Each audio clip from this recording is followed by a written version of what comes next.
లాల్ దర్వాజా సింహవాహిని బోనాల జాతర అంగరంగ వైభవంగా జరుగుతుంది.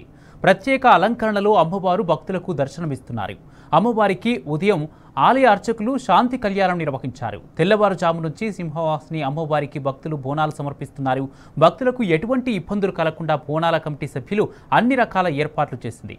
అమ్మవారి దర్శనానికి వచ్చే భక్తుల కోసం ఆలయం వద్ద ప్రత్యేక క్యూ లైన్లు ఏర్పాటు చేశారు.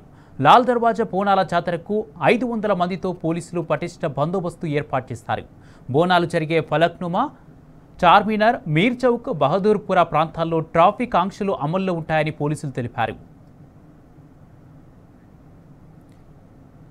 లాల్ దర్వాజా నుంచి లైవ్ చూద్దాం. ఒక స్పెషాలిటీ ఉంటుంది. లాల్ దర్వాజా తెలంగాణ రాష్ట్రంలోనే మొదటగా అంటే కేసీఆర్ గారు అధికారికంగా బోనాలు చేసింది ఇక్కడ నుండే. సో దాని గురించి మీరేమంటారు? అమ్మా, ఇది ఆంధ్ర పాలకులు మన రాష్ట్రాన్ని పరిపాలిస్తున్నప్పుడు, ఉమ్మడి ఆంధ్రప్రదేశ్ ఉన్నప్పుడు ఈ బోనాల పండుగను స్టేట్ ఫెస్టివల్గా కావాలని చాలా డిమాండ్ ఉంది. మా దేవాలయం కమిటీ నుంచి ఇక్కడి నుంచి మా మహేష్ కుమార్ గౌడ్ గారు డిమాండ్ చేశారు, ఏ బోనాల ఫెస్టివల్ స్టేట్ ఫెస్టివల్ చేయాలని చెప్పి. చాలా సంవత్సరాలు చేసిన తర్వాత తెలంగాణ రాష్ట్రం సిద్ధించిన తర్వాత కేసీఆర్ గారి నాయకత్వంలో కేసీఆర్ గారు 2014లో ఈ ప్రాంతానికి వచ్చి బంగారు బోనాన్ని సమర్పించి అమ్మవారికి బోనాల ఫెస్టివల్ స్టేట్ ఫెస్టివల్ గా డిక్లేర్ చేయడం జరిగింది.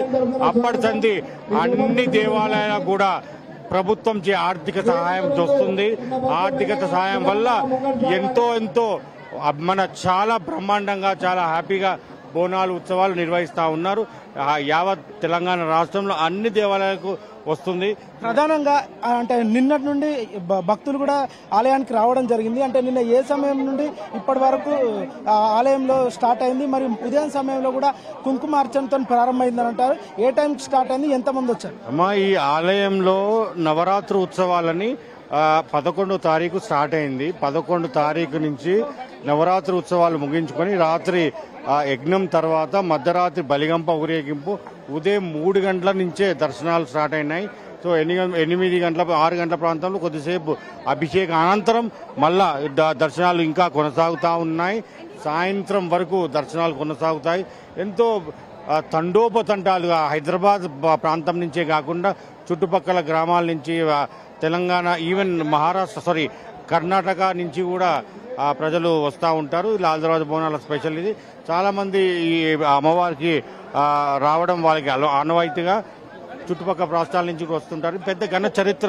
పోతురాజులకు ఇక్కడ ఏ విధంగా ఏర్పాట్లు చేశారు? వాళ్ళు కూడా అంటే కొన్ని పోలీస్ ఆంక్షలు ఉన్నాయని ప్రతిసారి పోతురాజులు కానీ బోనంలో క్యూ లైన్ లో నిల్చున్న వాళ్ళు కూడా అసలు ఎప్పుడు లేదు, మేము ఈసారి చాలాసేపు బోనం లైన్ లో నిల్చుంటున్నాము, లాస్ట్ టైం మంచి ఏర్పాటు ఉండే, ఈసారి కొంచెం తగ్గింది, కానీ అమ్మవారిని దర్శించుకోవాలి కదా అంటూ మేము లైన్ లో నిల్చోవాలని కొంతమంది అసహనం వ్యక్తం చేస్తున్నారు. దానికి కూడా మీరు ఏమంటారు? లేదండి, అలాంటిది ఏం లేదు. లేడీస్ కి సపరేట్ క్యూ లైన్, బోనంతో కూడుకున్న మహిళకు సపరేట్ క్యూ లైన్, 4 వైపులా నుంచి కూడా క్యూ లైన్ చేసి వచ్చిన 1-2 గంటల వ్యవధిలోనే భక్తులందరికీ దర్శనం చేయించే విధంగా మాకు ప్రాపర్ వాలంటరీ వ్యవస్థ దేవాలయానికి ఉంది. పోలీస్ డిపార్ట్మెంట్ సహకారంతో అలాంటి పరిస్థితి ఏం లేదు. చాలా బ్రహ్మాండంగా చేస్తున్నాం.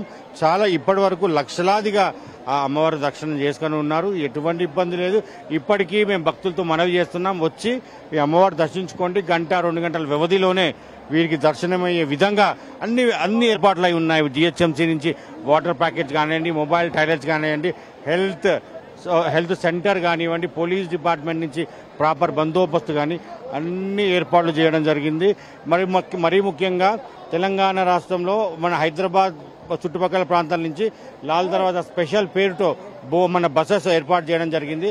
ఆ బసెస్ ఉపయోగించుకొని మీరు రావాల్సిందిగా మేము కోరుతా ఉన్నాం. ఇంకా ప్రధానంగా చూసుకుంటే ఇక్కడ అమ్మవారికి అంటే నైవేద్య కార్యక్రమము అంటే ఎప్పటి నుండి స్టార్ట్ అయింది సార్? అంటే నైవేద్యం మార్నింగ్ పెట్టారు కదా, అది ఏ విధంగా స్టార్ట్ అయింది, ఎప్పటి నుండి స్టార్ట్ అయింది? అంటే ప్రతిరోజు నైవేద్య కార్యక్రమం ఉంటుందండి. మన నవరాత్రి ఉత్సవాలన్నీ ముందు నుంచి నైవేద్య కార్యక్రమం చేసింది. కానీ చరిత్ర ఉంది, దేవాలయం చరిత్ర. 1908లో హైదరాబాద్ నగరం అంతా అతలాకుతలమై హైదరాబాద్ నగరం మొత్తం మునిగిపోయిన సందర్భంలో అప్పుడు ఈ ప్రాంతాన్ని పరిపాలిస్తున్నటువంటి నిజాం ప్రభు అయోమయంలో పడ్డాడు. అసలు ఎట్లా సమస్య తీర్చుకుందామని. అంటే ఆయన ఆస్థానంలో ప్రధానమంత్రిగా పనిచేస్తున్నటువంటి రాజా కిషన్ ప్రసాద్ గారు ఆ నిజాం ప్రభుకు చెప్పారనమాట, లాల్ దర్వాజా ప్రాంతంలో అమ్మవారు ఉంది, అమ్మవారు కోపం వచ్చినట్టయితే ఇట్లాంటి విపత్తులు సంభవిస్తాయని చెప్తే హైందవ మత విశ్వాసాలతో ఏకీభవించిన నిజాం ప్రభు ఈ ప్రాంతానికి వచ్చి బంగారు చాటులో పసుపు కుంకుమ ముత్యాలు సమర్పిస్తే తక్షణమే వరద ఉపశమనం చెంది హైదరాబాద్ నగరం అంతా ప్రశాంతత చేకూరిందన్న. ఏదైతే చూసుకుంటే అమ్మవారు ఇప్పటికే ఇక్కడ లాల్ దర్వాజాకు ఉదయం 4 గంటల నుండి సమయం నుండి ఇప్పటికే భక్తులు ఇక్కడ పోటెత్తారు. భక్తులు కూడా అత్యధిక సంఖ్యలో వచ్చారు. వారు ఏ విధంగా మీరు ఇక్కడ ఏర్పాట్లు చేశారు, ఏ విధంగా ఇక్కడ ఉంది ఒకసారి ఆషాఢ మాసం మొదలైన నాటి నుంచి ఈ రోజు వరకు ఏ రోజు కూడా భక్తుల రద్దీ తగ్గలేదు. భక్తులు రోజు రోజుకు పెరగడమే గాని తగ్గడం మాత్రం లేదు. ఈ రోజు చూసుకోండి, లక్షలాది మంది భక్తులు రావడం జరిగింది. పండుగ రోజే మనకు బోనం ఎక్కియాలి అమ్మవారికి, అమ్మవారితో మొక్కు తీర్చుకోవాలన్న ఒక ఆలోచనతోని భక్తులు ఎంతో భక్తి శ్రద్ధలతో వాళ్ళు రావడం జరుగుతుంది. కాబట్టి వాళ్లకు ఎంతో ముఖ్య ప్రీతి అయిన ఈ అమ్మవారిని దర్శనం చేసుకొని వాళ్ళు తన మొక్కులు తీర్చుకోవడం అనేది జరుగుతుంది. ప్రధానంగా ఇక్కడ ఏ విధంగా పోతురాజులకు ఏర్పాట్లు చేశారు? ఈరోజు బోనాల పండుగ సందర్భంగా 20వ తారీఖు సాయంత్రము శాంతి కళ్యాణం అనేది ఉంటుంది. ఇక్కడ పెద్ద ఎత్తున శాంతి కళ్యాణం, అమ్మవారి కళ్యాణం చేయడం జరుగుతుంది. దాని తర్వాత తదుపరి మన అమ్మవారిని మనము సాగదోగలనికే ఢిల్లీ దర్వాజా దాకా తీసుకోవడం జరుగుతుంది. రేపొద్దున పోతురాజుల స్వాగతం ఉంటుంది. తర్వాత అనంతరం జులుసు. ఉదయం సమయం నుండి ఇక్కడ అత్యధికంగా భక్తులు వచ్చారు. మరియు అమ్మవారికి దర్శించుకోనికి బోనం ఏర్పాటు చేసుకున్నారు. మరియు శివసత్తులు వచ్చారు, పోతురాజులు వచ్చారు. మీరు ఏ విధంగా ఫీల్ అవుతుంది? ఇది చాలా గొప్ప విషయం అండి. మన ఆలయం ఎంత ప్రపంచ ప్రఖ్యాతిగాంచినటువంటి ఆలయం కాబట్టి మేము ఆలయ కమిటీ సభ్యులమందరం కూడా ఈ ఏర్పాట్లను చేయడంలో మేము నిమగ్నమై ఉన్నాం గత 3 నెలల నుండి. ఎందుకంటే ఈ ఆలయం ప్రత్యేకతలు మనం ముందు తీసుకెళ్లాలని చెప్పేసి ఈ పండుగని ఇక్కడే కాకుండా మనము అలాగే ఢిల్లీలో కూడా మనం బోనాలు నిర్వహించుకుంటాం, మీకు అందరికీ తెలిసినటువంటి విషయమే. అలాగే అష్టాదశ శక్తిపీఠాల్లో కూడా అమ్మవారికి బోనాలు సమర్పిస్తాము. అందులో భాగంగా ఇక్కడ మనకు జరుగుతున్నటువంటి గొప్ప పండుగను మీ ద్వారా ప్రజలకు తెలియజేసేసి ఏమిందంటే అమ్మవారు అత్యంత మహిమాన్వితమైనటువంటి అమ్మవారు. ఈ అమ్మవారిని దర్శించుకొని మీ కోరికలు నెరవేర్చుకోవాలని చెప్పేసి మిమ్మల్ని ప్రత్యేకంగా కోరడం జరుగుతుంది. ధన్యవాదాలండి. రైట్, ఇక్కడ ఏదైతే చూసుకుంటే ఇప్పటికే ఆలయంలో ప్రతి ఒక్కరు అమ్మవారికి బోనం సమర్పించడానికి అత్యధికంగా క్యూ లైన్ లో నిల్చున్నారు. మరి ప్రధానంగా చూసుకుంటే ఈరోజు సాయంత్రం అమ్మవారిది కళ్యాణం ఉంటుందని ఇప్పటికే ఆలయ కమిటీ చైర్మన్ తెలిపారు. మరియు ప్రధానంగా పోతురాజులకు కూడా స్పెషల్ గా వారికి కూడా లోపలికి అనుమతిస్తున్నారు. మరియు ఎవరైతే బోనం తీసుకొచ్చారో వాళ్ళకు రద్దీలో కాకుండా వాళ్ళకు కూడా స్పెషల్ గా ఒక క్యూ లైన్ కూడా ఏర్పాటు చేయడం జరిగింది. మరియు దీంట్లో భాగంగా చూసుకుంటే ఎవరికి ఎక్కడ ఇబ్బంది లేకుండా కూడా పోలీస్ నిఘా విభాగంలో కూడా ఇది జరుగుతుందన్నారు. మరియు ప్రధానంగా చూసుకుంటే పోలీస్ సీసీ కెమెరా పర్యవేక్షణలో కూడా మానిటరింగ్ అవుతుంది.